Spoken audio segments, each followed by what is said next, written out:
G'day, it's Pete here, and I'm just here for a special event where I'm doing a recap of the Waverley Sunday Swiss Teams event. I'm just going to pick my favourite boards from each of the matches out of there and just talk what I found interesting about them and a few little tips that I think you can get out of them. Anyway, we'll jump straight in. And this first board, we had a bit of an odd auction on in this first match. So I'll just give you the auction first up, and then I'll talk through my thoughts on it. So not 4 diamonds, it went 4 hearts. Pass to me. I did 4 spades. This went pass, and it went 5 diamonds, which got doubled.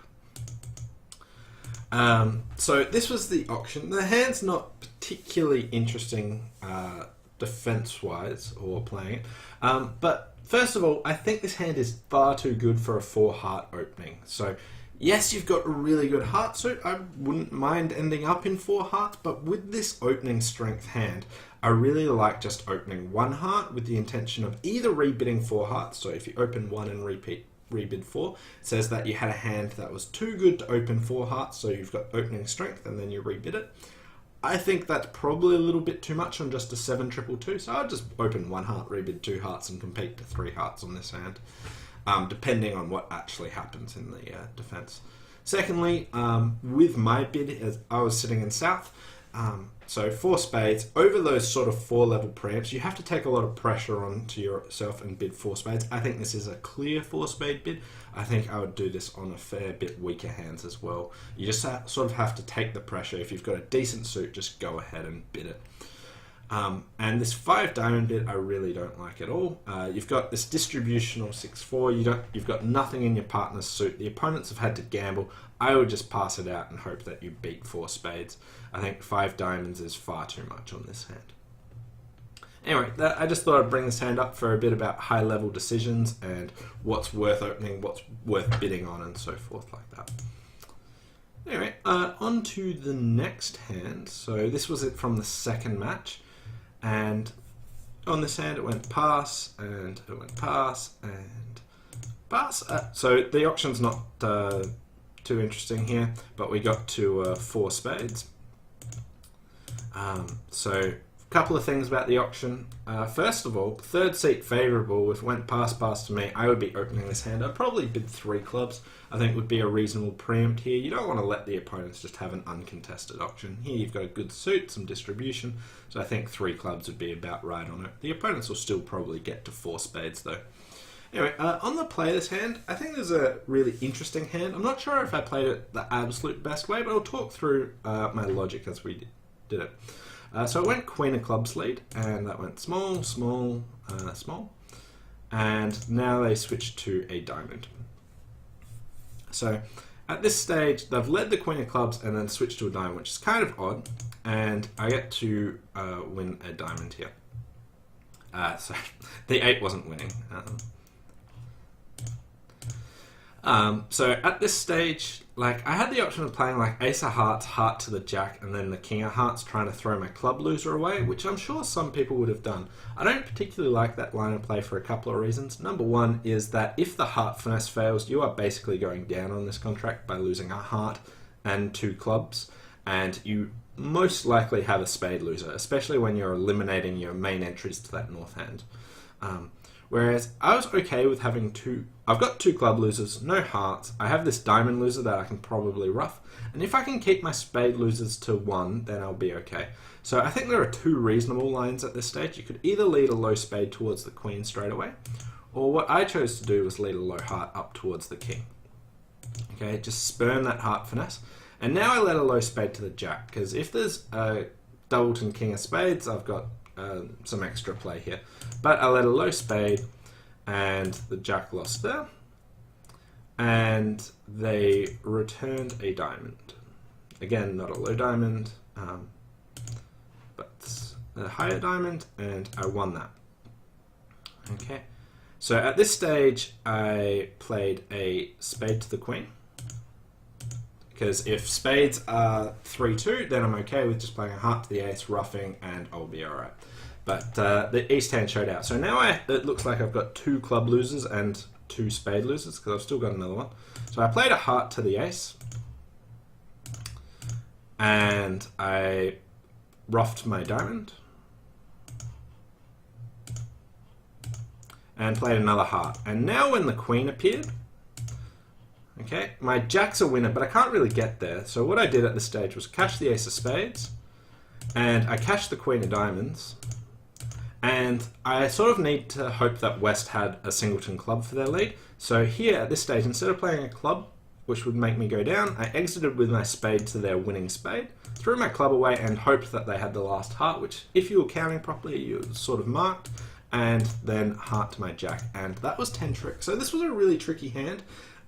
Few different lines at play there, but my general approach there was try and draw trumps with the idea of roughing a diamond. If trumps didn't cause me 2 spade losers, then I was going to be okay with that line of play. When there were 4-2, spades were 4-1, I just roughed out a heart. When the queen appeared, I just got rid of the losers that I could do, and then exited to the West hand, who had to put me in dummy with that jack of hearts. So for 620. Anyway, on to the next match. This was probably a hand that would have caused lots of people grief, and I'm not too sure about what the best action is, but I'll give you what happened at my table, and this was one of our worst boards. So it went 1 spade, and they bid 2 spades, showing my partner showing hearts and a minor, at least 5-5. And this east hand bid 5 clubs. I think that's reasonably practical. I don't mind bidding like 3 clubs, non-forcing, or like 3 clubs and then 4 clubs, but 5 clubs is okay. It can work sometimes. Now, on this hand, I was thinking, I don't know who's going to be making what. My spades are kind of good if my partner's got a short spade, and that I can just sort of set them up. And I thought there'd be a fair chance that 5 diamonds might be making and 5 clubs might make, or maybe neither. I think in practice passing is probably the best option, but I chose to bid 5 diamonds. And now this West hand has the easiest penalty double I've ever seen. I've got ace, king, jack of diamonds, I've got the ace of spades, but they did choose to pass and leave it up to their partner. Now, this is something I really don't like. People often leave these decisions up to their partner, whereas if there are high-level decisions and you know that doubling's right, just make the double. Like, it's okay to double contracts that make. Like, if you are a good doubler, then sometimes these contracts will make. Don't let the fear of you doubling and them making put you off just doubling when you should. Because if you passed, and say your partner either passed this out or bid 6 clubs or something like that, you would be really annoyed, because 5 diamonds is in a world of trouble with this hand. Just looking at the defensive tricks you've got the ace of spades, which is very likely to be a trick. It's not one on the hand. And you have the ace king of diamonds, which are definitely tricks, and depending who's got the queen, your jack may be a trick as well. You've also got a 4th diamond, which is going to be causing them issues. And then finally, your partner has volunteered the suit at the 5 level, so I think it's a very easy double here. As it happened, East chose to double me, and we played in 5 diamonds doubled. Now, if I'd passed, we would have doubled them in 5 clubs, because my partner's got what appears to be 2 hearts and a club, maybe just 1 heart, 1 club. They've also got a void spade with me on lead, so if they got a rough, a heart and a club, that would beat it. So I think doubling 5 clubs is also a good option with this north hand. Anyway, the play of this hand, not too relevant. I did get out for 1 down, which is fair on the hand, but it really didn't score us well because most north-south pairs were going well. I'm not too ashamed of being in 5 diamonds, because on the actual hand that we had, if some of the diamonds were in the east hand, say even just the jack of diamonds, then I would have been much better placed. Also, if my partner didn't have the ace of clubs but had the ace of diamonds, so if they had some of their values in diamonds, then 5 diamonds would probably be good again as well. But even still, I'm unsure of whether I like my 5 diamond bid or not. Obviously it worked out poorly, but I think this was a really interesting hand all up about who bids at the 5 level. It's often a very scary place to be. I probably should have left my opponents there, but I think both north and west are worth doubling the opponents of whoever bids it. Anyway, that was a swingy board from that set. This next hand was from playing against a precision pair, where it went pass and they opened a strong club.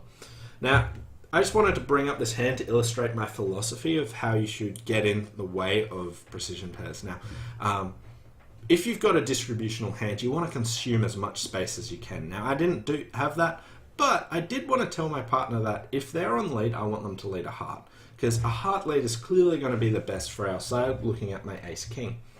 So even though I've only got 4 hearts, the vulnerability suggested that I get in there, and I just put in a bid of 1 heart. I don't worry that I've only got 4. If I've got a good suit and I'm not vulnerable, I get in there and bid. So overcalling over a strong club, I feel, is really about if you have something good to lead, or if the vulnerability is right, get in there and do it. If you've got a distributional hand, take away space where you can, but be very aware of the vulnerability.